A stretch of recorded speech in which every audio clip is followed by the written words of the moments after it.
If you look 12 years ago, the operating budget of the city was $15, $17 million. It's now over $30, $32 million. You know, that's a growth rate of 6% in spending a year, where inflation during that time has been 2 to 3%. And I think one of the things you need to do is what Rich had mentioned, is the people that know best where the savings are the department heads and the departments. We know in my company that when our customers are hurting, we've got to do something on our end. We don't pass along price increases, and we go back to the department heads and we find savings. After that, we stop the self-inflicted wounds. We stop the decisions around using consultants and legal fees. That's one area we would cut. The legal fees and the consultants have gone skyrocketed.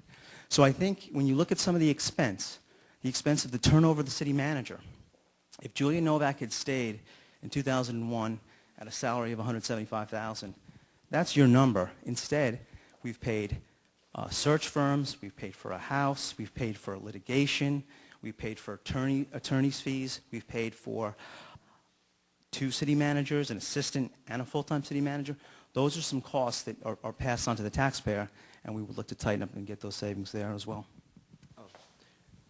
You know, also a big part of this is going to be innovation as far as our labor agreements are concerned. And I think this is the time all across the country we're seeing it, in which municipalities and states and school districts are starting to negotiate with their public service unions and say, you know, the permanent escalator is going to have to stop. I'm going to have to find ways to be more flexible in our labor agreement and more efficient.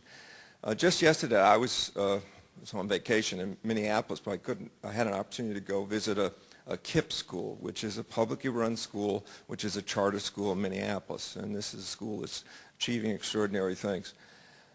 They have been able to get a new flexible arrangement with their teachers. This is even with working with the constraints of the various labor laws as far as teachers' unions are concerned in Minneapolis, and nevertheless make great gains. So I don't think we should ever say to ourselves, all right, we're stuck with the regime of Albany-driven kinds of labor agreements, and automatically the price of our services have to run. Typically, they've been running 6% higher every year on salary, and benefits been rising by more 10%.